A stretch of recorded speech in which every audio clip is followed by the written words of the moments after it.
Buenos días, queridos amigos. Feliz martes. Hoy es martes, ¿no? Sí, martes 26 de mayo. Son las 13:50. Acabo de llegar hace un segundito del hospital. Ayer estuve en el hospital, mañana vuelvo a ir. El 10 tengo que volver a ir.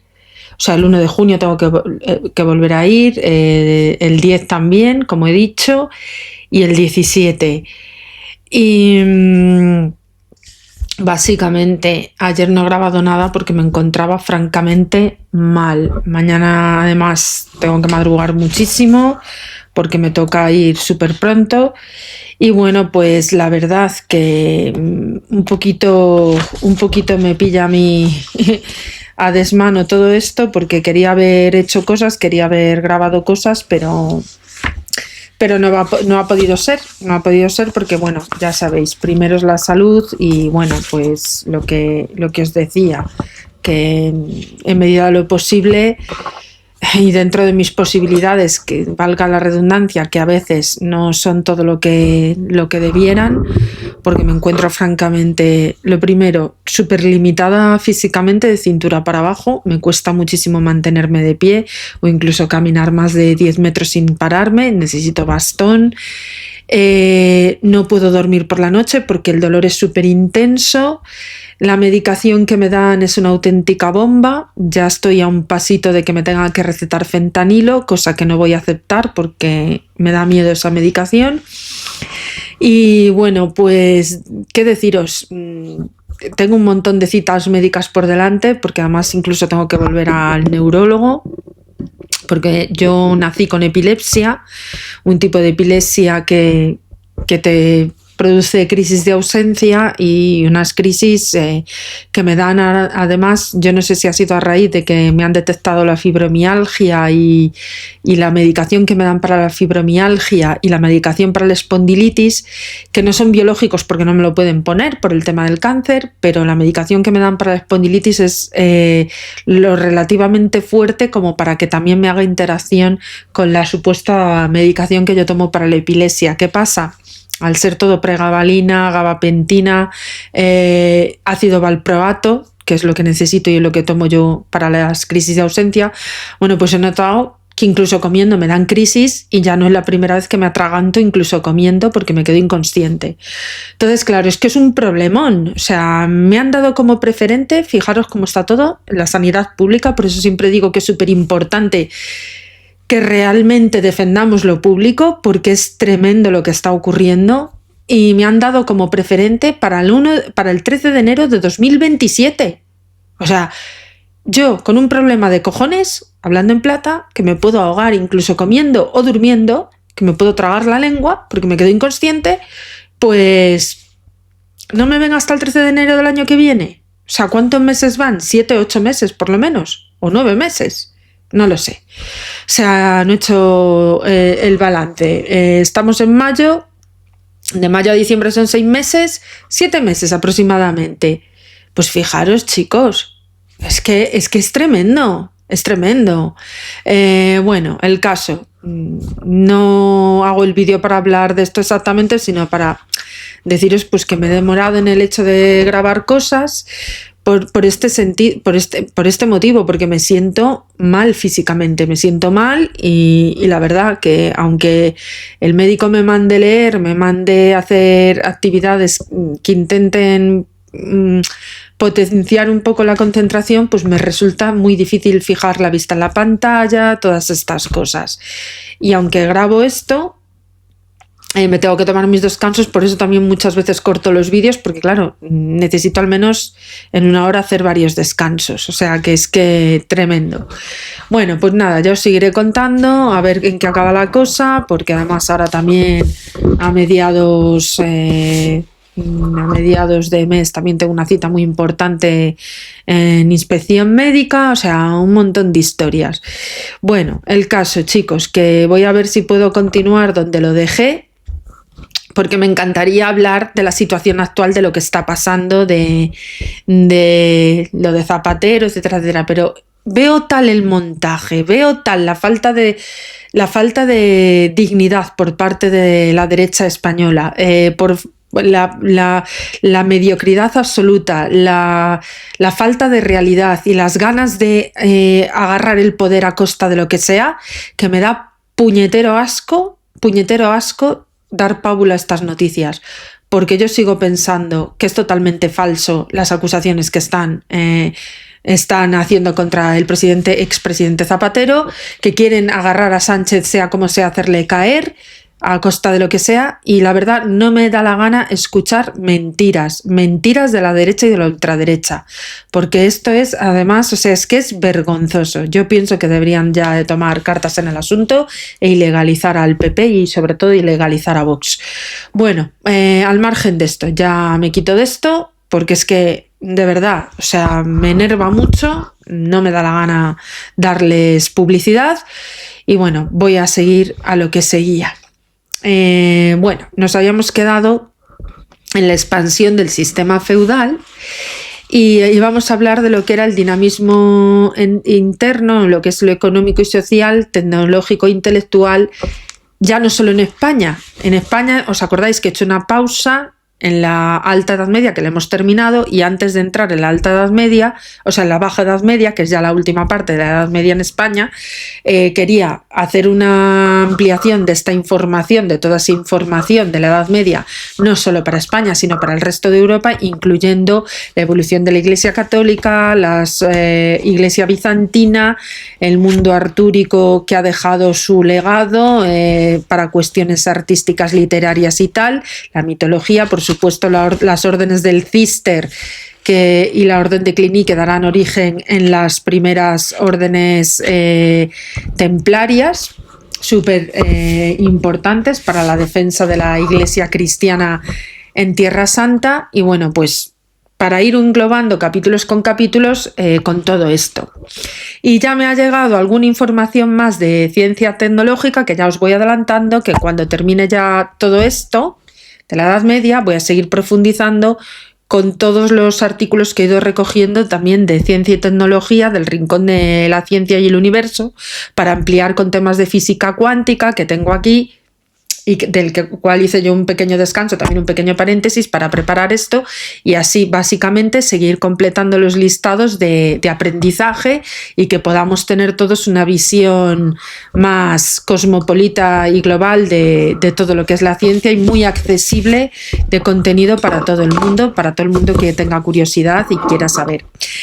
Como siempre, os doy la bienvenida a los nuevos suscriptores, que me hace muchísima ilusión que os suscribáis, y de verdad, cuantos más seamos, esto será súper bonito y será un trabajo que me va a motivar mucho para luchar contra mi enfermedad y lo que ella ocasiona en mi vida y en mi día a día, y será el incentivo de teneros en mi canal, en mi proyecto, para que a mí también me motive a luchar y a seguir adelante y no caer en una depresión, porque la verdad, este tipo de enfermedades, cuando el dolor es tan constante y lo tienes todos los días y no te da tregua, pues puedo entender que la gente se vuelva mal de la cabeza, porque es terrible. Bueno, pues como decía, avanzo ya en el contenido y aquí estamos. Bueno, pues decíamos que lejos de ser un sistema social anquilosado, lo que es el cierre del acceso a los estamentos, que decíamos en el proceso en el que se produce la reacción conservadora de los privilegiados tras la crisis final de la Edad Media, ya en el antiguo régimen, el feudalismo medieval demostró suficiente flexibilidad como para permitir el desarrollo de dos procesos, que se retroalimentaron además entre sí, que mutuamente favoreciendo una rápida expansión no solo por España, sino por toda Europa. ¿Os acordáis que habíamos dicho que durante un tiempo los privilegiados se oponían a que gente que no era privilegiada accediera por méritos, por valor, por matrimonios, etcétera, este tipo de cosas, accedieran a este tipo de estamentos? Hubo un momento que esto estuvo un poquito entrecerrado y ahora, bueno, pues esa permeabilidad se fue abriendo, etcétera, etcétera. Entonces, por una parte, el asignar un lugar a cada persona dentro de este sistema había permitido la expulsión de todos aquellos para quienes no había lugar, enviándolos como colonos, aventureros militares a otras tierras no ganadas para la cristiandad occidental y expandiendo así brutalmente los límites. Por otra, la otra parte en la que se benefició esto fue asegurar un cierto orden y estabilidad social para el mundo agrario tras el fin del periodo de las invasiones. Aunque ni mucho menos se acabaron las guerras, esto es obvio, es decir, consustanciales al sistema feudal. Es decir, las guerras siempre han estado implícitas en todos los procesos históricos de los que venimos hablando, porque obviamente la historia se ha construido a base de enfrentamientos, aunque no nos guste, y es así, y fue en el pasado, es en el presente, y por desgracia mucho me temo que si no cambiamos el chip también será en un futuro, ¿vale?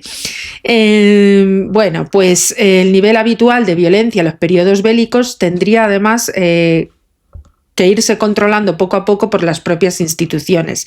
Había un código de honor, la tregua de Dios, que le llamaban así, el acogimiento a lo sagrado, y había periodos normales que tendían a ritualizarse, por ejemplo, los desafíos, los duelos, los rieptos, las justas, torneos, el paso honroso.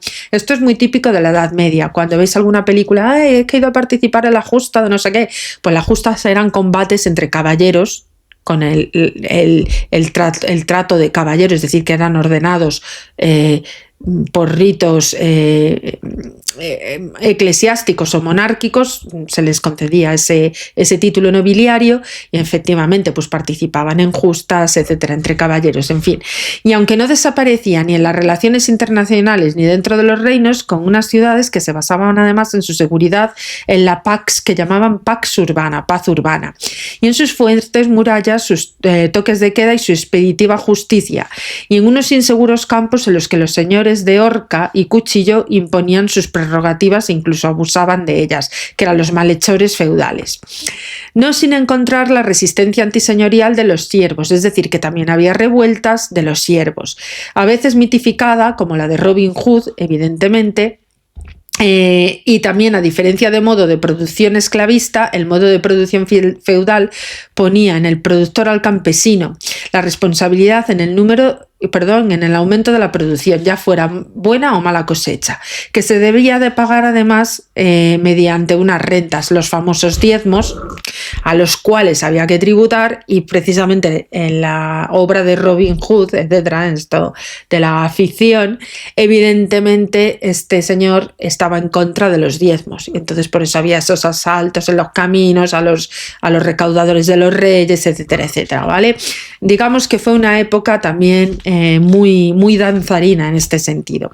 La responsabilidad en aumento de esta producción, ya fuera sea o mala, debía pagar estas rentas. Por ello es que el sistema por sí solo estimula el trabajo y la incorporación de lo que la experiencia demuestre con buenas prácticas agrícolas, incluso la incorporación de nuevas técnicas que mejoren el rendimiento de las tierras. Si el aumento de la producción es permanente y no coyuntural, es decir, que una sola buena cosecha por causas climáticas, quien empezará a recibir los estímulos sería el señor feudal. Es decir, cuanto mejor sea la cosecha y durante más tiempo prolongado, evidentemente quien se va a beneficiar son los señores propietarios de estos campos, de estas tierras, a las que tienen sus vasallos, y sus vasallos le tienen que pagar, tienen que contribuir con estas rentas. Y además que detectará este aumento de los excedentes, cuya extracción es la base de la renta feudal, como hemos dicho: mayor uso del molino, mayor circulación por los caminos y puentes, mayor consumo en tiendas y tabernas, de todos los cuales se cobran impuestos o se aspiraba a hacerlo. Incluso además se verá impulsado a subir la renta. Cuando lo que ocurre es que los campesinos, empujados por el aumento de sus familias, presionan los límites de los mansos, roturando tierras antes incultas, como por ejemplo eriales, pastos, bosques, humedales, desecables, y el señor podrá imponer nuevas condiciones e incluso impedirlo porque forman parte de su reserva, ya que sus usos monopolísticos, como son la caza y el alimento de sus caballos, lo impedían.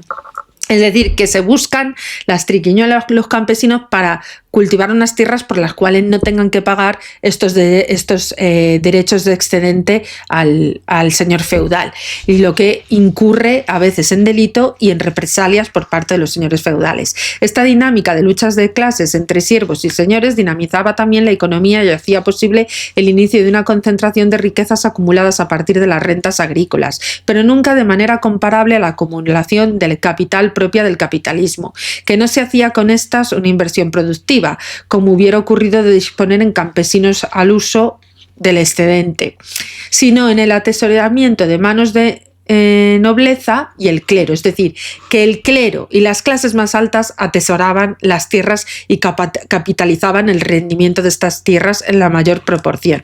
No eran los campesinos, eran precisamente los terratenientes, ¿vale? Tal cosa, en la última instancia, a través de estos programas de construcción como castillos, monasterios, iglesias, catedrales y palacios, y este gasto del santuario de productos de lujo destinado a esto, como caballos, armas sofisticadas, joyas del arte, telas de calidad, tintes, sedas, tapices, especias, no se pudo dejar de estimular el rudimentario comercio a larga distancia y la circulación monetaria y la vida urbana. En definitiva, el surgimiento económico de Europa occidental coincide también, irónicamente, con ambos procesos que terminarían por minar las bases del feudalismo y llevarlo hacia su destrucción. No obstante, no hay que imaginar que se produjo nada parecido a la revolución agrícola previa a la revolución industrial. El hecho es que ni campesinos ni señores pudieran convertir en capital el excedente, unos porque se los traían y otros porque su posición social era incompatible con las actividades económicas. Se hacía lenta y costosa cualquier innovación, además del hecho de que cualquier innovación chocaba con los prejuicios ideológicos y con una mentalidad fuertemente tradicionalista. Vale, imaginaros que quisieran implantar el taylorismo en la Edad Media. Pues algo impensable. El taylorismo, sabéis que es la producción en cadena originada en la primera revolución industrial, la más importante del mundo. Bien. El hecho de lo que estaba diciendo, pues esta mentalidad estaba fuertemente arraigada a la tradición, y ambas cosas propias de la sociedad preindustrial que no se concebían. Solo en el transcurso de siglos y debidos a los métodos de ensayo y error del buen hacer artesanal y de anónimos herreros, talabarteros, como hemos dicho, sin ningún tipo de conexión con la investigación científica, se produjo además la incorporación de escasas pero decisivas mejoras técnicas, como lo que le llaman collera, entre paréntesis digo, que posibilita la aprovechamiento eficaz de la fuerza de los caballos de tiro, que empezaban a sustituir a los bueyes. El arado o la vertedera, que sustituye al arado romano en las tierras húmedas y pesadas del norte de Europa, y no así en las secas y ligeras del sur. Y por supuesto el barbecho, que era una forma del cultivo de año y de vez en cuando que siguió siendo el método de cultivo más utilizado. El barbecho eran los cultivos trienales. Lo que hacían era dividir la tierra en tres partes. En una cultivaban una cosecha, las otras la dejaban en reposo o poniendo la semilla y tal, para cultivar después, una vez recogida la cosecha del anterior terreno, y la siguiente quedaba tierra removida, o sea, en barbecho, en reposo, para que se fuera otra vez regenerando para volver a cultivar. Esto es súper importante, ¿vale? Como habíamos dicho, era el método de cultivo más utilizado. La rotación de cultivos era desconocida. El abonado era un recurso excepcional dada la escasez de animales, cuyo estiércol era el único abono disponible. El regadío estaba limitado a algunas zonas mediterráneas de cultura islámica, y además se escatimaba la utilización del hierro o herramientas de aperos de labranza, dado su coste inasumible por los campesinos. El nivel técnico en general era precario. El molino de viento fue una transferencia tecnológica que, como otras en otros campos, como el que es la pólvora, el papel, la brújula, el grabado, provenían de Asia. Aún aun con su alcance limitado, el conjunto de innovaciones y cambios se concentró especialmente en el periodo en el que algunos historiadores han venido a llamar como el Renacimiento del siglo XII o la Revolución del siglo XII, momento en el que el dinamismo económico y social, a partir del motor principal que es el campo, produce el despertar de un mundo urbano hasta entonces marginal en la Europa occidental y el surgimiento de fenómenos intelectuales como la universidad medieval y la escolástica. Importantísima la filosofía escolástica, de la que hablaremos en el rincón de la cultura ya aplicada a lo que es la filosofía en sí, para que tengamos en cuenta de dónde emanan digamos, estos pensamientos intelectuales, ¿vale? En cuanto a la universidad, siguiendo el precedente y la organización carolingia de las escuelas palatinas, catedralicias y monásticas, debida al cunio de York en el 787, más que el de otras instituciones semejantes existentes en el mundo islámico, las primeras universidades de la Europa cristiana fueron fundadas para el estudio del derecho, importantísimo, la medicina, por supuesto, y la teología. Ni que decir tiene el estudio de Dios y todo lo que es la cristiandad. La parte central de la enseñanza envolvía el estudio de las artes preparatorias, denominadas artes liberales por cuanto eran mentales o espirituales y liberaban del trabajo manual propio de las artesanías consideradas oficios viles y mecánicos. En estas artes liberales entraban el trivium, que lo hemos hablado muy al principio, que eran la gramática, la retórica y la lógica, súper importante. Ojalá hoy todavía dieran algo de lógica.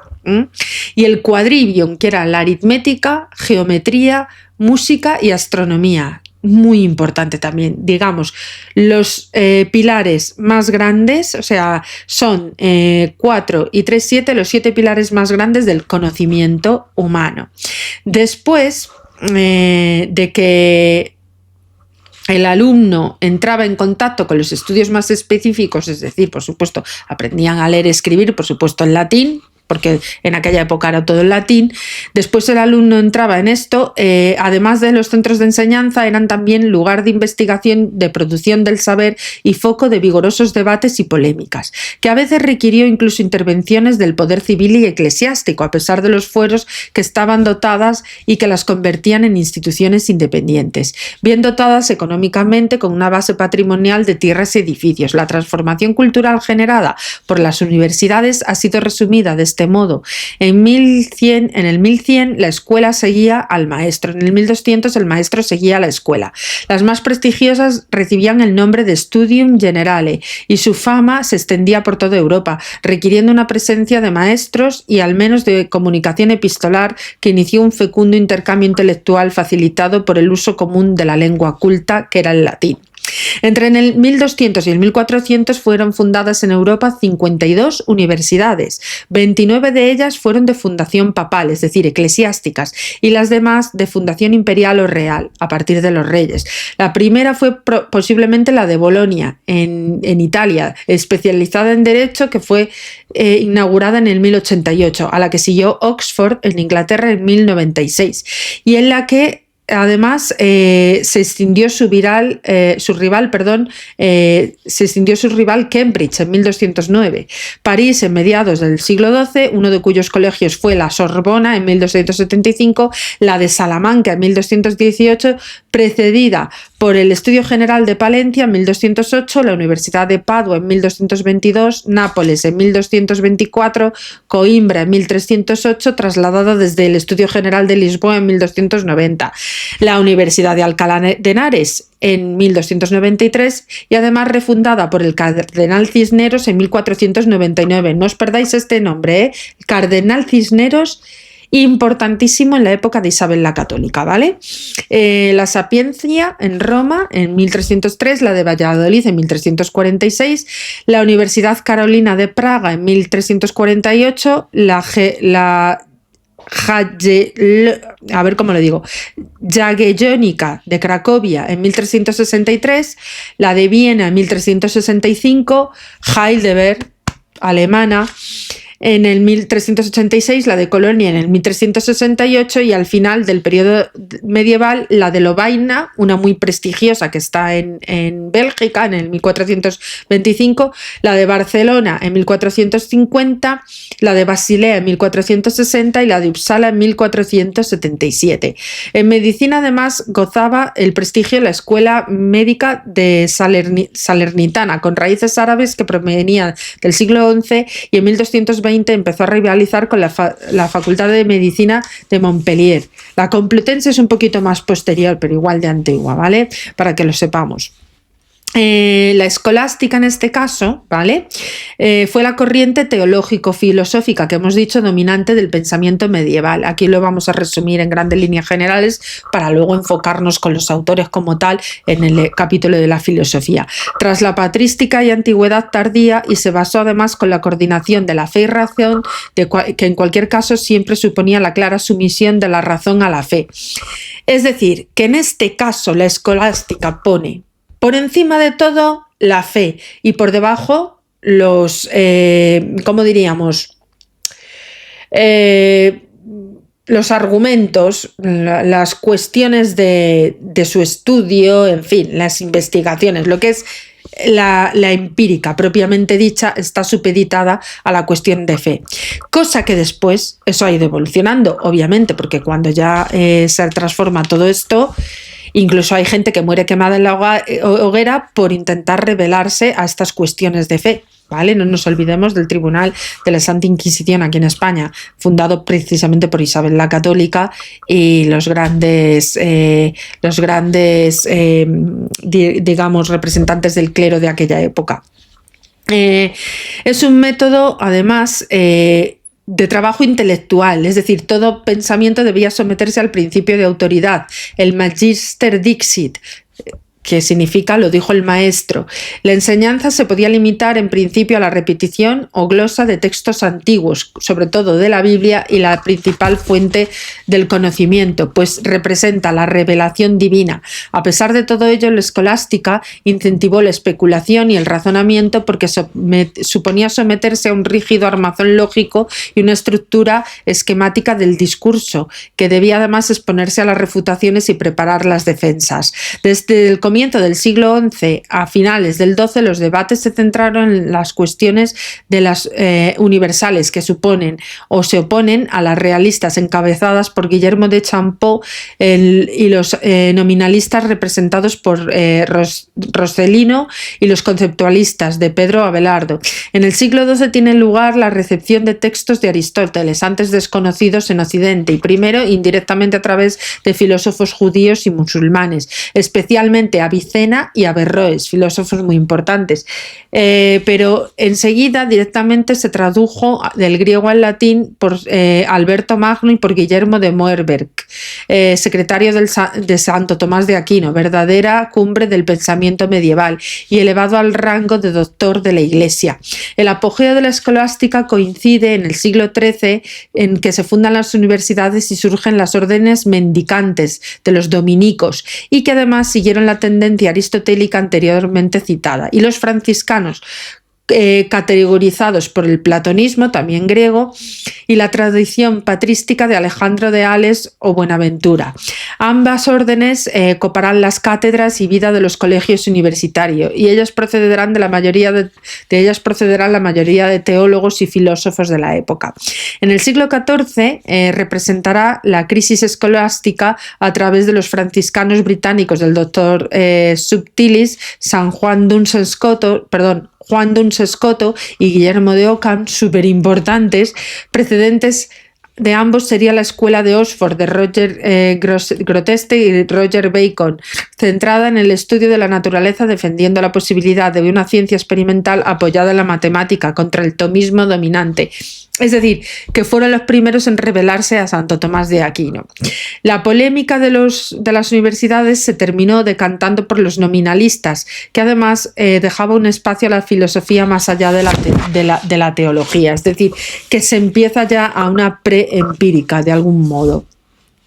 Aquí hay una serie de textos, pero que en principio voy a dejarlo porque no es lo que yo quiero decir. que esto ya lo hablaremos más adelante, profundizaremos como he dicho, en los capítulos de filosofía sobre esto, pero bueno, básicamente es cuando ya empiezan a tomar un fuerte conceptualismo en este momento. El surgimiento de la burguesía. La burguesía es el nuevo agente social formado por artesanos y mercaderes, que eran este gremio de gente que no eran ni esclavos ni vasallos, sino que eran autónomos en sí. Los autónomos, cómo no, nuestros autónomos de ahora serían estos burgueses, ¿vale? Que surgen en el entorno de las ciudades, y bien de las antiguas ciudades romanas que habían decaído, y bien de los nuevos núcleos creados en torno a castillos y cruces de caminos, lo que propiamente llamaban burgos. Muchas de estas ciudades incorporaron ese nombre, como Hamburgo, Magdeburgo, Friburgo, Estrasburgo, y en España Burgo de Osma o Burgos, o sea, Burgo, evidentemente está relacionado con esto. La burguesía estaba interesada en presionar el poder político del imperio del papado en diferentes monarquías, la nobleza feudal, local o instituciones eclesiásticas, diócesis o monasterios de las que dependían sus ciudades, para que se facilitara la apertura económica de los espacios cerrados en las urbes, que redujeran los tributos de portazgo y que se garantizasen de forma equilibrada el comercio seguro y la centralización de la administración de justicia e igualdad de las normas en amplios territorios que les permitieran desarrollar su trabajo, al tiempo que las garantías de los que vulnerasen dichas normas serían castigados con igual dureza o en los distintos territorios. Es decir, básicamente peleaban por su derecho a existir y coexistir con el resto de formas de negocio, ¿vale? Aquellas ciudades que abrían puertas al comercio y a una mayor libertad de circulación veían incrementar la riqueza de prosperidad de sus habitantes y las del señor, por lo que con reticencias pero de manera firme se fue difundiendo el modelo. Las alianzas entre señores eran más comunes, ya no tanto para la guerra, sino como para permitir el desarrollo económico de sus respectivos territorios. Y el rey fue el elemento aglutinador de estas alianzas. Los burgueses pueden considerarse como hombres libres en cuanto estaban parcialmente fuera del sistema feudal y que literalmente los asediaba. Se ha comparado a las ciudades con islas en un océano feudal, porque no participaban directamente de las relaciones feudo-vasalláticas, lo que he dicho anteriormente, sino que además ni eran señores feudales ni campesinos sometidos a servidumbre, ni hombres de iglesia. La sujeción como súbdito del poder político era semejante a un lazo de vasallaje, pero más bien de señorío colectivo, que hacían además que la ciudad respondiera como un todo a las demandas de apoyo militar, político del rey o del gobernante que estuviera vinculada, y que a su vez participaba de la explotación feudal del campo circundante, lo que llamaban alfoz en España. La expresión alemana de Stadtduft macht frei, los aires de la ciudad dan libertad o te hacen libre, que era una paráfrasis de la frase evangélica la verdad os hará libres, indicaba que quienes podían radicarse en las ciudades, a veces huyendo literalmente de la sujeción de la servidumbre, pues evidentemente eran libres. El siervo huido se consideraba libre de retornar con su señor si conseguía domiciliarse en una corporación urbana por un año y un día. Tenían además un nuevo mundo de oportunidades que explorar, aunque no en régimen de libertad, entendida esta en su forma contemporánea. La sujeción a las normas gremiales y las leyes urbanas podía ser más dura incluso que las del campo, que lo que llamaban la pax urbana, y que significaba la rigidez de ajustación de la justicia, y que mantenía los caminos y las puertas de entrada flanqueados con cadáveres de ajusticiados en un severo toque de queda, con cierre de puertas al anochecer y rondas de vigilancia. Eso sí, concedía a los burgueses la oportunidad de ejercer la parcela de poder, incluyendo el uso de las armas en la milicia urbana, como las hermandades castellanas que significaron a la Santa Hermandad, ya en la época, como hemos dicho, del siglo XIV, que en pocas ocasiones además se utilizaron contra las huestes feudales, con el beneplácito de las emergentes monarquías autoritarias. El caso más precoz y espectacular fueron las comunas italianas, que se independizaban del hecho del Sacro Imperio Romano germánico a partir de la batalla de Legnano, en 1176. Lo he dicho muy rápido y parecía que he dicho el enano. No, por Dios. Leñano, en 1176. En los burgos surgieron muchas instituciones sociales nuevas, como el desarrollo del comercio, que llevó emparejado consigo el sistema financiero y la contabilidad. Los artesanos se unieron a asociaciones llamadas gremios, ligas, corporaciones, cofradías o artes según el lugar geográfico. El funcionamiento interno de estos talleres gremiales implicaba además un aprendizaje de varios años de aprendiz, es decir, ahí veis estas películas, el maestro ya una persona súper mayor con un aprendiz súper jovenzuelo al que le está enseñando desde cero a fabricar una espada, todo lo que tiene que hacer el proceso de amalgama, el bruñirla, pulirla, etcétera, etcétera. Pues esto básicamente en todas las especies de artesanía había siempre un magíster, ¿no? Un maestro y un aprendiz, que además implicaba el paso de aquel a la condición de oficial, con que demostrara además, o cuando demostrara conocer el oficio, a la condición de oficial que se le había supeditado. No disponían de tierras propias ni concedidas por el señor. La asociación de estos talleres en los gremios funcionaba de manera completamente contraria al mercado libre capitalista. Se procuraba evitar todo rasgo posible de competencia, fijando los precios, las calidades y los horarios y condiciones de trabajo, incluso las calles donde podían radicarse. La apertura de nuevos talleres y el paso del rango oficial al gran maestro estaban muy restringidos, de modo que la práctica se incentivaban las herencias y los enlaces matrimoniales endogámicos dentro del gremio. El objetivo era conseguir una supervivencia de todos y el éxito, y no el éxito del mejor, es decir, que tenían o sobrevivían todos o no había otra. Más apertura demostró el comercio. Los buhoneros que iban de aldea en aldea y los escasos aventureros que se atrevían a hacer viajes más largos eran los mercaderes más habituales de la Alta Edad Media, en el año 1000.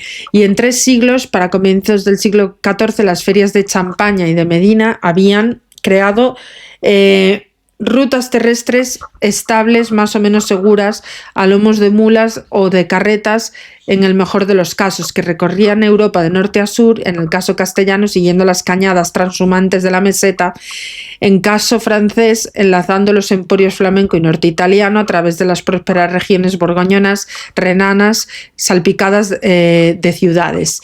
El Hansa o la Liga Hanseática estableció a su vez sus rutas marítimas con una estabilidad y regularidad similar y con mayor capacidad de carga en barcos de tecnología innovadora, que unían el mar Báltico, que es el mar del norte, la costa escandinava, y el mar del norte a través de estrechos escandinavos, conectando los territorios lejanos de Rusia y Flandes, y rutas fluviales que conectaban todo el norte con los ríos de Europa como el Rin y el Vístula, permitiendo el desarrollo de ciudades como Hamburgo, Lübeck, Danzig, y además estableciendo consulados comerciales denominados Kontor. En el Mediterráneo se llamaron el Consulado del Mar. Primero el de Trani en el 1063, después el de Pisa, Mesina, Chipre, Constantinopla, Venecia, Montpellier, Valencia, Mallorca, Barcelona en 1347. Y el estrecho de Gibraltar, cuando fue seguro, también se pudieron conectar marítimamente ambas Europas, con rutas entre las ciudades italianas, sobre todo Génova, Marsella, Barcelona, Valencia, Sevilla y Lisboa, y puertos del Cantábrico como Santander, Laredo y Bilbao. Cuando Juana la Loca embarcó para contraer matrimonio con el príncipe de Flandes, lo hizo a través del puerto de Laredo. Y después del Atlántico francés, con el Canal de la Mancha, los ingleses estaban unidos a los flamencos, sobre todo por los mares de Brujas y Amberes. El contacto cada vez más fluido de gentes de distintas naciones, se comenzaron a llamarse o a surgir las agrupaciones de comerciantes del cercano origen geográfico, que se entendían en la misma lengua, al igual que ocurría con las secciones de órdenes militares, que terminó produciendo ambas instituciones, y funcionaban de hecho como primitivas organizaciones internacionales. Aquí están las primeras semillas el concepto Europa unida. Todo ello se desarrolló en un incipiente capitalismo comercial. Véase también la historia del capitalismo con el incremento y surgimiento del ex novo, economía monetaria, y la banca, el crédito, préstamos, seguros, letras de cambio, las primeras figuras económicas para establecer contactos comerciales. Actividades que mantuvieron siempre recelos morales por el pecado de la usura, para las que significaba un lucro indebido y que con el que únicamente podían incurrir los judíos cuando prestaban a otros que no fueran de su religión, oficio prohibido tanto a los cristianos como a los musulmanes. La aparición de los burgueses ricos y de una plebe urbana pobre originó un nuevo tipo de tensiones sociales que se produjeron o se reprodujeron en revueltas urbanas. En cuanto a los aspectos ideológicos, la expansión del inconformismo burgués en su supuesto marginal de la sociedad feudal está el origen de las herejías a lo largo de toda la Baja Edad Media. Los cátaros, los valdenses, los albinguenses, los dulcinianos, los jusitas, los wikifleanos, todos estos intentos de responder a estas demandas del mundo urbano por parte de la Iglesia, así como controlarlas, en su caso reprimirlas, se produjeron, o lo que hicieron fueron producir las órdenes mendicantes de franciscanos y dominicos y la Inquisición, de la que hemos hablado. A veces la imposibilidad de conseguir el control hizo optar por el exterminio, como ocurrió en Béziers en 1209, siguiendo la respuesta del legado pontificio de Arnaud Amaury, ¿vale? Vamos a hablar en este caso de lo que fueron las nuevas entidades políticas, los poderes universales, monarquías feudales y ciudades-estado, que empiezan a surgir a través de este apogeo, ¿vale? Del comercio, las sociedades gremiales, etcétera, etcétera. Los poderes universales, monarquías feudales y ciudades-estado. En plena Edad Media se observó una gran disparidad a la escala que se ejercía del poder político de los poderes universales, que eran el pontificado y el imperio, y que seguían además reivindicando su supremacía frente a las monarquías feudales, y que en la práctica además funcionaban como estados independientes. Al mismo tiempo, estas entidades, mucho más pequeñas en extensión, demostraban ser muy dinámicas en las relaciones internacionales, que les llamaban ciudades-estado italianas, y las ciudades libres del Imperio Germánico. Y el municipalismo, que demostró ser una fuerza muy a tener en cuenta en todos los territorios de Europa. El redescubrimiento del digesto justinianeo de Digestum Vetus permitió el estudio autónomo del derecho pepo-irnerio, del surgimiento de la Escuela de Glosadores de la Universidad de Bolonia en 1088. Este suceso permitirá el redescubrimiento paulatino del derecho romano y llevará a la formación del llamado Corpus Juris Civilis y la posibilidad de plantear el jus comune, derecho común, y justificar la concentración del poder y la capacidad reglamentaria en una institución imperial, o en lo que los monarcas, cada uno de los cuales empezará a considerarse como imperator in regno suo, emperador en su reino. Definiciones de Bartolo Serrato y de Baldo degli Ubaldi, ¿vale?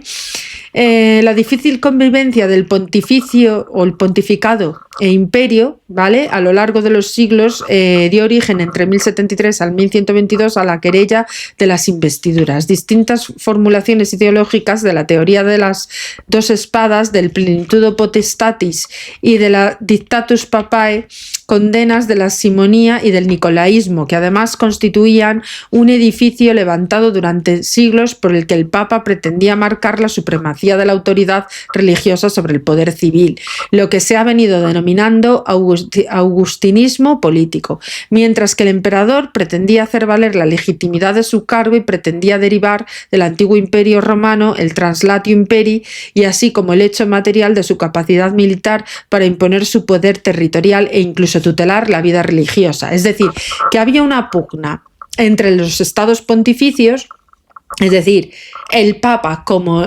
el emperador superior, o los monarcas, emperadores que tenían su propio derecho a ser emperadores por ser reyes. Entonces había una pugna ahí entre civil y tal.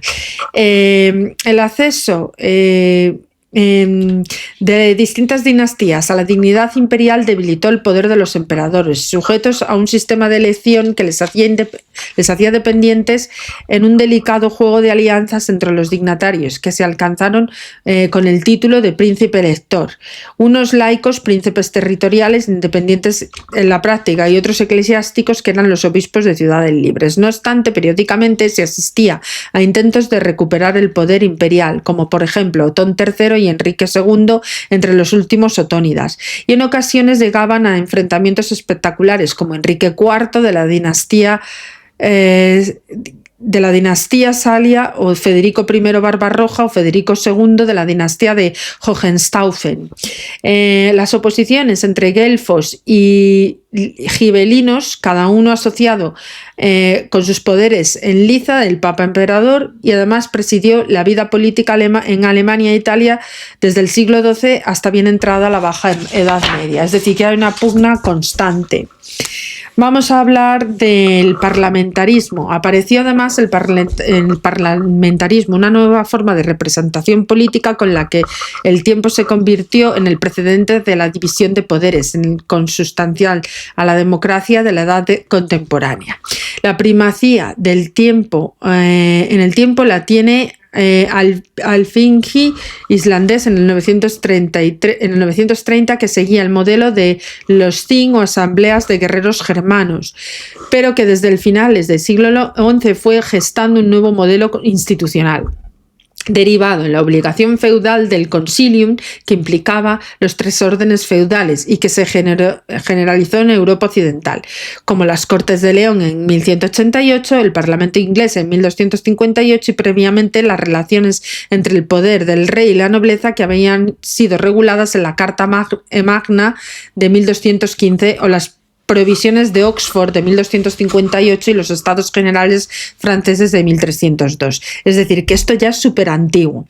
La reforma gregoriana y las reformas monásticas.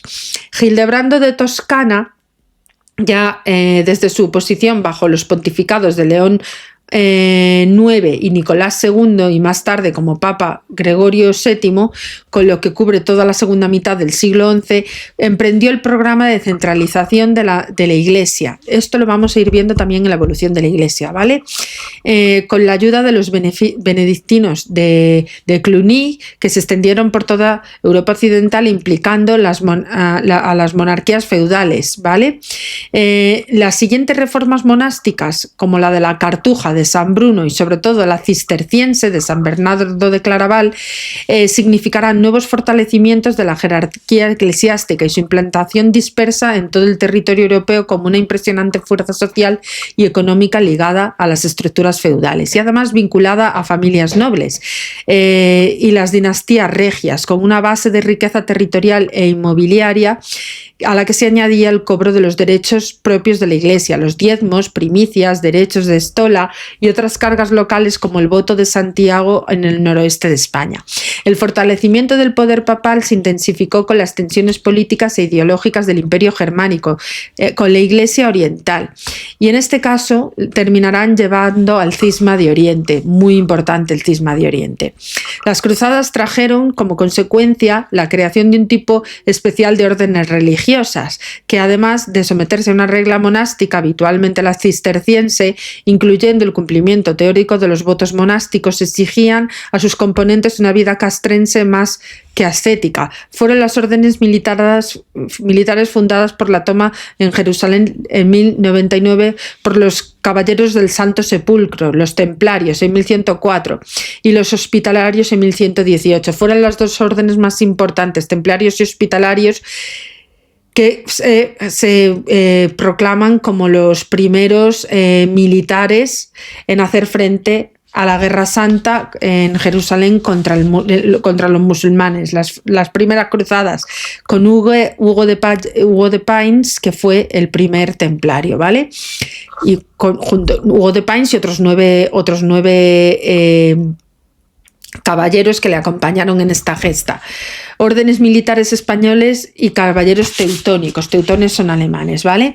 La adaptación a la pujante vida urbana de los siglos XII y XIII será la misión del nuevo ciclo de fundaciones del clero regular, las órdenes mendicantes cuyos miembros no eran monjes sino frailes franciscanos de San Francisco de Asís y dominicos de Santo Domingo de Guzmán, a las que siguieron otras como los agustinos, y las nuevas instituciones, universidades y la Inquisición.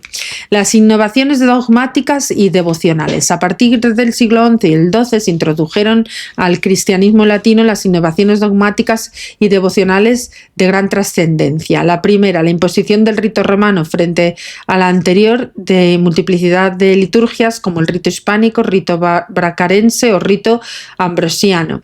La imposición del celibato sacerdotal en el Concilio de Letrán de 1123. El hallazgo del papel del purgatorio como estadio intermedio de las almas entre el cielo y el infierno, que se intensificarán con la función intermediadora de la Iglesia a través de las oraciones y misas de los méritos de la comunión de los santos, por ella administrados. La Mariología fue una intensificación del papel de la Virgen María que pasa a ser una corredentora con atributos investigados por la Mariología y no dogmatizados, como la Inmaculada Concepción y la Asunción de la Virgen, con nuevas devociones y oraciones, el Ave María, en juxtaposición de textos evangélicos que se introduce en Occidente, el Salve, que adoptaría por Cluny en 1135, el Rosario, introducido además por Santo Domingo contra los albinguenses. Una fiebre de fundaciones de iglesias para el nombre, con un amplísimo tratamiento artístico. En la época del amor cortés, la devoción de la Virgen apenas podía distinguirse a menos en las formas de las que el caballero sentía por su dama. En fin, la Mariología había nacido en la antigüedad tardía con la patrística y el culto popular a la Virgen, que fue uno de los factores clave de la suave transición del paganismo al cristianismo, que suele interpretarse como una adaptación patriarcal del monoteísmo al judaísmo matriarcal, el panteón de las diosas vírgenes, madre del Mediterráneo clásico, como la cananea Astarte, la babilonia Istar, las griegas Rea y Gaia y la frigia Cibeles y Artemisa de Éfeso, o Demeter de Eulesis, a la egipcia Isis. En fin, si bien hay dos diferenciaciones fundamentales entre el culto cristiano a María y los cultos paganos, la clara coincidencia de la absoluta trascendencia de Dios, que opera como factor que elimina cualquier tendencia idolátrica, y la oposición por parte del cristianismo a una divinización de la vida que ponga en peligro el carácter absolutamente libre de la decisión creadora de Dios. La controversia de los cristótocos teodocos griegos como María, Madre de Cristo, Madre de Dios, ampliando el tratamiento del arte bizantino que habían caracterizado a la Iglesia oriental. El protagonismo de la Virgen quedaba ampliamente compensado con la misoginia del tratamiento de otras figuras femeninas, destacadamente como la de Eva y la de Magdalena y Santa María egipciaca. La renuncia al cuerpo y la carne, enigma del alma, y de las riquezas, que da oportunidad del arrepentimiento y redención, y confía su gestión a la Madre Iglesia, que solía ser el aspecto más destacable también de las vidas de otras santas y mártires.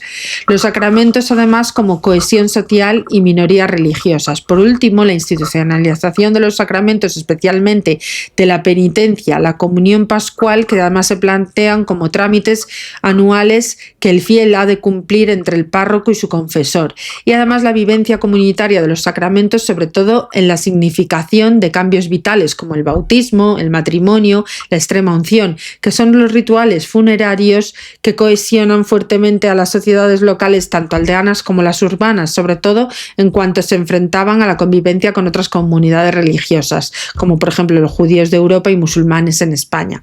La celebración de estas festividades en días distintos, los viernes musulmanes, sábados los judíos y domingos cristianos, los distintos tabúes alimentarios, el cerdo, el alcohol, rituales de matanza que obligaban a separar las carnicerías, y la separación física de las comunidades en guetos, aljamas o juderías y morerías, que planteaban una situación que incluso la tolerancia religiosa distaba mucho de ser un trato igualitario. Los judíos cumplieron una función social de chivo expiatorio que dio salida a las tensiones sociales en determinados momentos, como el estallido de pogromos, revueltas antijudías tras las conversiones masivas que dieron paso a las revueltas anticonversas, con las políticas de expulsión en Inglaterra en 1290, en Francia en 1394 y por supuesto en España en 1492 y en 1496 en Portugal.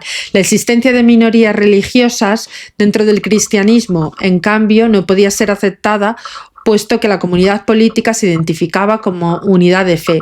Los definidos como herejes, por tanto, eran perseguidos en todos y por todos los medios.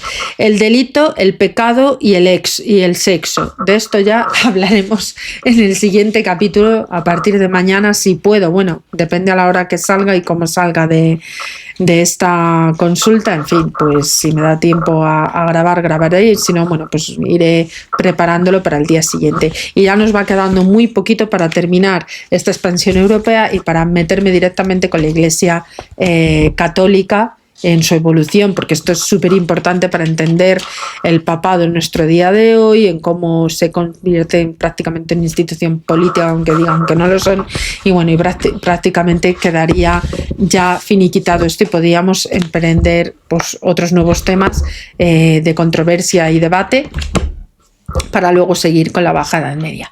Bueno, pues nada, hasta aquí la consulta de hoy. Agradeceros nuevamente que os sigáis suscribiendo. Llevo 21.144 suscriptores. Por favor, ayudarme. Por favor, necesito pasar de esta cifra para poder intentar generar una buena audiencia, que el algoritmo me recomiende a otros canales, a otros espectadores, para poder ampliar este conocimiento de la historia.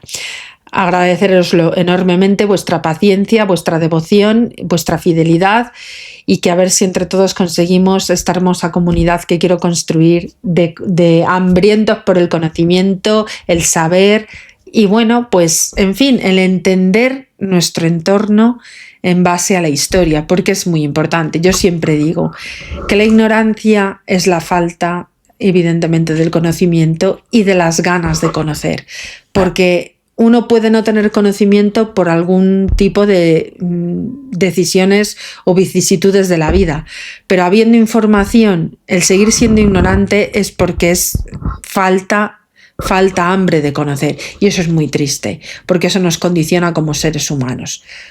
Un besito a todos y gracias por vuestra atención. Hasta luego.